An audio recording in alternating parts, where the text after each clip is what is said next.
أعوذ بالله من الشيطان الرجيم بسم الله الرحمن الرحيم.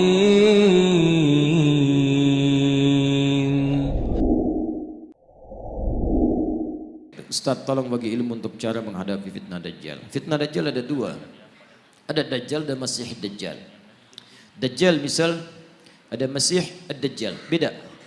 Kalau Masih Ad-Dajjal itu makhluknya tanda akhir zaman. Kalau Dajjal disebutkan itu biasanya sifat-sifat yang menyerupai sifat Dajjal. Contoh, kita ambil misalnya di hadis riwayat Muslim. Di kitabnya halaman 111 jilid pertama, posisi paling kiri sebelah atas, bab yang keempat, hadis nomor 6, riwayat hadis Abu Hurairah radhiyallahu taala anhu. Kalau ingin mirip bukunya cari syarah Sahih Muslim, syarah Imam An-Nawawi. Saya punya 9 jilid warna biru dongker, cetakan tahun 2002. Saya beli 26 Juli di Husainiyat di Mesir, cetakan Darul Hadis. Lihat baik-baik hadisnya. Sayati akan datang alaikum pada kalian semua fi akhir zaman, di akhir-akhir masa kehidupan, dajjaluna kadzabun. Disebutkan dajjal, jamak lagi bentuknya. Para dajjal, kadzabun yang terbiasa berdusta. Baik, apa dustanya? Ternyata bukan urusan dunia. Kalau dusta urusan dunia, zaman jahiliyah juga sudah ada. Coba lihat, orang jahiliyah dusta, makanya turun ayat wailul lil mukadzibin, celaka para pendusta. Orang jahiliyah curang dalam bisnis, turun ayat wailul lil mutaffifin. Bukan urusan itu. Dustanya yuhadditsunakum bima lam tasma'uhu wa la yasma'unahu aba'ukum. Mereka akan banyak berdusta tentang urusan agama kalian. Mereka pandai bicara kepada kalian, menyampaikan sesuatu yang kelihatan benar, padahal itu begitu mengagetkan. Keluar dari tuntunan agama. Jangankan engkau yang kaget saat mendengarnya, orang dulu pun kalau ikut dengar, ikutan kaget. Ikutan kaget. Nah teman-teman, di antara makna Dajjal itu membuat fitnah. Fitnah yang mengeluarkan orang dari keyakinan kepada Allah Subhanahu wa taala. Nah, ada kata Allah, itu bukan bentuk Dajjal aslinya, tapi sifat-sifatnya. Baik, saya mau tanya pada Anda, kalau seseorang membuat kagum, membuat suatu dahsyat, bisa mempengaruhi, pintar atau bodoh? Pintar. Makanya ada yang menafsirkan hadisnya, salah satunya orang-orang pintar. Tapi dengan kepintarannya dia bicara masalah-masalah agama, tapi tidak ada ilmu di dalamnya, malah mengeluarkan orang-orang dari keyakinan kepada Allah. Maka kalimatnya bisa membuat orang kaget. Jangankan orang itu, kata Nabi, orang dulu pun kalau dengar itu akan ikutan kaget. Contoh, Quran surah kedua Al-Baqarah ayat 204 sampai 207, paling kiri sebelah atas. Wa minan nasi may yu'jibuka qawluhu fil hayatid dunya wa yushhidullaha ala ma fi qalbihi wa huwa aladul khisab. Di antara manusia ada orang yang kalau bicara kata-katanya menarik, retorikanya cantik, kadang-kadang bawa ayat-ayat Allah, tapi hati-hati, mereka itu musuh yang paling jahat. Pernah dengar kalimat ini? Semua agama itu sama. Ya, sama. Menuju pada Tuhan yang satu, mengajarkan pada kebaikan. Semua agama sama, nggak ada bedanya. Pernah dengar kalimat itu? Saya pertama dengar, kaget Pak. Bahkan waktu ada bukunya Fikih Lintas Agama, itu saya beli, saya lihat Allahu Akbar. Ulama caci maki, Imam Syafi'i caci maki, macam-macam caci maki. Ambil potongan ayat-ayat Quran. Saya pikir ini siapa ini orang? Begitu saya ingat hadis ini, saya baru sadar, Allahu Akbar. Kita bermohon kepada Allah kebaikan. Jangankan kita, kalau orang dulu termasuk jahiliyah dengar kalimat ini, ikutan kaget Pak. Saya kasih contoh begini. Dulu beberapa utusan pemuka datang pada Nabi malam-malam. Kata mereka, ya Muhammad SAW, kita memang beda. Lihat kalimatnya, kita memang beda. Mereka sebodoh-bodohnya orang jahiliyah masih ngaku kita beda. Hanya perbedaan kita tidak harus menjadikan kita berselisih. Gini aja deh, kami malam ini nyembah Tuhan kamu, kamu besok nyembah Tuhan kita. Setelah kalimat ini keluar, turun satu surah, Qul ya ayyuhal kafirun. Katakan, hei orang-orang kafir. Kafir itu dari kata kafara. Diserap ke dalam bahasa Inggris di cover. Ya, bahasa Inggris banyak yang mengambil dari bahasa Arab. Gula, sugar, dari sukar. Kopi, kafi. Kohwah, dari kahwah. Kucing, cat, dari kittun. Kittun, itu kucing rumahan. Ya, kittun. Kalau kucing liar, hurrah. Kecilnya hurairah. Kittun, kucing rumahan. Diambil cat. Sekarang jadi Kitty, kucing rumahan. Hello Kitty, jadi spray, jadi bantal, jadi macam-macam. Ya? Nah. Kembalikan. Kafar, ketutup. Yang tertutup. Orangnya kafir yang menutup diri. Jadi misal, ini misalnya spidol. Tertutup begini, ini cover, ada cover, tertutup. Buku ada covernya, isinya tidak bisa kelihatan. Kalau saya sengaja menutup diri supaya tidak kelihatan, saya balik ke sini misalnya. Kelihatan saya, ada penampakan, ya kan? Nah itu, nah ini kafir, orangnya kafir itu yang menutup diri. Sopan bahasanya. Makanya ketika orang Arab ini orang Arab fasih, paham bahasa Arab, ngerti bahasa Arab, dipanggil kafir oleh Quran, mereka nggak marah. Kenapa? Bahasanya sopan. Hei orang-orang yang masih menutup diri dari hidayah. Kami memang masih menutup diri kok. Maaf saya lompat sebentar. Maksud saya gini, zaman ini agak aneh sebetulnya. Ada orang Arab, asli Arab, paham bahasa Arab, paling fasih bahasa Arab. Disebut kafir, gak marah. Orang sekarang, bukan orang Arab, gak tahu bahasa Arab, gak fasih bahasa Arab, disebut kafir. Apa? Masya Allah. Ya. Kita masih lembut Pak, kita tuh halus, Islam tuh halus. Ya. Jadi mohon maaf, antum tuh makhluk halus sebetulnya, lembut. Baik, lembut baik, kata-katanya baik. Kalau antum kasar, antum bukan muslim antum. Makanya sama orang lain lembut. Kita pun kalimat-kalimatnya lembut, coba bandingkan. Saya punya koleksi beberapa kitab yang lain, tapi nggak perlu saya sebutkan.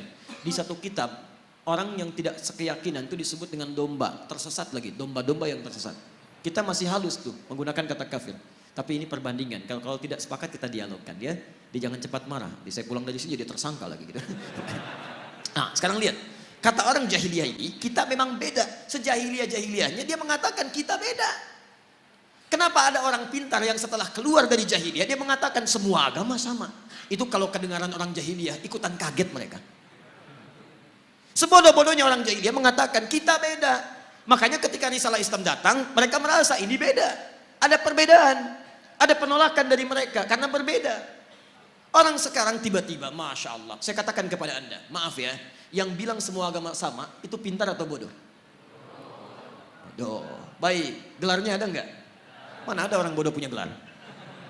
Lihat S1, S2, S3, Masya Allah, sampai S-nya banyak, dingin, dan macam-macam. Belajar keluar dan sebagainya, tiba-tiba pulang-pulang, mengatakan semua agama sama. Baik, ini menunjukkan ada sesuatu yang salah di situ. Nah, sifat-sifat ini disebut oleh Nabi SAW, sesungguhnya sifat-sifat yang tidak baik, yang hanya dimiliki oleh Dajjal. Makanya pada orang-orang seperti ini, kita didorong oleh Al-Quran untuk bisa, satu, Quran surah keempat ayat 140. Ingat, bukan mencela, bukan menghina, bukan macam-macam. Lihat ayat Qurannya. Wa qad nazzala 'alaikum fil kitab. Telah tetap ketentuan dalam Al-Quran. Quran surah keempat ayat 140, paling kiri sebelah bawah. Awas ya, jangan dipotong kalimat saya. Saya tidak menyebut mereka dengan Dajjal. Awas, hati-hati. Nanti muncul tag di dalam YouTube misalnya, Ustaz Adi, Dajjal. Masya Allah. Muncul ini. Tidak. Lihat, saya turunkan sampai yang terakhir. Lihat, Quran surah 4 ayat 140. Wa qad nazzala 'alaikum fil kitab. Telah tetap ketentuan dalam Al-Quran. An idza sami'tum ayatillahi yukfaru biha wa yustahza'u biha. Kalau ada orang-orang yang mengingkari isi Al-Quran atau mengolok-olok isinya, ngolok-ngolok, mengingkari macam-macam, membelok-belokkan dan sebagainya sampai ke level yang tadi. Lihat baik-baik. Fala taqudu ma'ahum. Satu, kata Quran, cukup jangan buang-buang energi untuk mencela, membuli dan sebagainya. Cukup tinggalkan mereka. Sudah. Antum terlalu buang energi antum yang mahal. Lebih baik kalimat antum dipakai baca Al-Quran. Tulisan antum tulis status yang baik-baik daripada merespon mereka. Gak ada kerjaan. Jangan kasih panggung kata Al-Quran. Ceramah gak usah diundang. Bukunya gak usah dibaca. Radio gak usah didengar. Gak usah didengar. Isolasi dulu. Dan hebatnya Al-Quran memberikan sikap demikian. Bukan untuk merendahkan yang dimaksudkan. Supaya dia sadar. Saking sayangnya Allah. Hatta yakhudu fi hadithin ghairi. Sampai dia sadar bahwa dia isolasi orang lain itu karena ada yang menyimpang dari dirinya. Saking sayangnya Allah tetap diberikan hidayah. Cuman mau ngambil atau enggak. Sampai dia tobat, kata-katanya baik, baru kita kemudian ambil kebaikan-kebaikan darinya. Jadi kalau ada yang demikian disebut oleh Nabi sebagai sifat-sifat Dajjal, sifat itu harus kita keluarkan kalau kita sayang dengan saudara kita doakan dia tapi tinggalkan semua hal yang terkait dengan dia. Tinggalkan. Innakum idzam mithluhum. Kalau antum ikuti mereka, dengarkan pernyataannya, ikut kelasnya, baca bukunya, lama-lama antum seperti mereka juga nantinya. Sholat gak dikerjakan, azan di tempat ibadah orang lain, tiba-tiba belajarnya ke tempat yang ini aneh. Negara kita itu menjamin kemerdekaan tiap-tiap penduduk untuk beribadah. Kita harus hormat yang lain. Cuman di Islam gak boleh ada kaidah, jangan paksa. Quran surah 2 ayat 256 paling kiri sebelah bawah. La ikraha fid din. Antum nggak boleh paksa orang lain pindah agama. Nggak boleh, dosa antum. Kita tawarkan yang baik-baik. Tapi kita pun diminta oleh Al-Quran untuk zero toleransi. Toleransi tertinggi adalah biarkan orang lain dengan kepercayaannya masing-masing. Lakum dinukum waliyadin. Tapi kita dakwahi dalam kebaikan. Mau ikut, alhamdulillah. Tidak ikut, gak apa-apa, gak boleh paksa. Dan setiap orang yang beragama dijamin oleh undang-undang negara kita. Pasal 29, ayat 1-2. Ayat 2-nya, negara menjamin kemerdekaan tiap-tiap penduduk untuk memeluk agamanya masing-masing dan beribadah menurut agama dan kepercayaannya itu. Beribadah menurut agama dan kepercayaannya itu. Kita saat beribadah kepada Allah, keyakinan pertama, yakin Islam yang paling benar. Itu ibadah tertinggi kita. Ibadah lisan. Turun Quran surah 3 ayat 19, paling kiri sebelah atas. Inna dina indallahil Islam. Makanya ketika seorang mengatakan Islam yang paling benar, satu, dibenarkan oleh Quran, dijamin oleh undang-undang. Tidak salah untuk mengatakan Islam yang benar. Jadi kalau ada orang pintar mengatakan di sini, bukan cuma Islam yang benar, dia orang bodoh. Dia orang bodoh. Kalau dia muslim ya, kalau dia muslim, dia orang bodoh. Kenapa? Satu, dia tidak mengerti Al-Quran. Yang kedua, dia melanggar undang-undang. Kenapa antum melarang seorang muslim untuk meyakini itu yang benar? Kita pun gak boleh paksa kalau orang Kristen mengatakan Kristen yang benar. Hindu mengatakan Hindu yang benar, itu keyakinan dia. Tugas kita cuma berdakwah, menyampaikan risalah. Mana di antara kebenaran itu yang menuju kepada Tuhan yang paling benar? Sampaikan kebaikan. Tapi ketika seseorang muslim mengatakan cuma Islam yang benar dan dipersoalkan itu, artinya satu, dia tidak mengerti Al-Quran, yang kedua dia melanggar undang-undang. Dan yang paling dahsyat disebut oleh Al-Quran, kalau antum ikutan yang seperti itu, lama-lama iman antum luntur, antum hilang kemudian keimanan kepada Allah Subhanahu wa taala. Orang seperti itu disebut oleh Quran langsung dengan munafik dan akan masuk neraka jahanam yang pertama kali. Jadi penghuni neraka jahanam bukan orang kafir pertama kali, orang munafik. Lihat ayat ujungnya. Innallaha jami'ul munafiqin wal kafirina fi jahannam jami'a. Maka Allah akan himpun orang munafik ini bersama orang kafir di neraka jahanam. Munafik disebut dulu baru orang kafir, neraka jahanam. Ya, maaf ya kalau urusan akidah saya tegas ya. Saya tidak ingin ada sahabat-sahabat saya, saudara saya kemudian terperosok dalam keburukan. Karena itu kalau ada yang menyimpang seperti itu, jangan dulu kita keluar kalimat yang tidak bagus, tidak, kita doakan, solasi, arahkan pada kebaikan. Dia ikut, alhamdulillah, tidak ikut, biarkan. Nah itu yang terbaik. Jelas ya? Muhammadur Rasulullah walladzina ma'ahu ashidda'u 'alal kuffari ruhama'u bainahum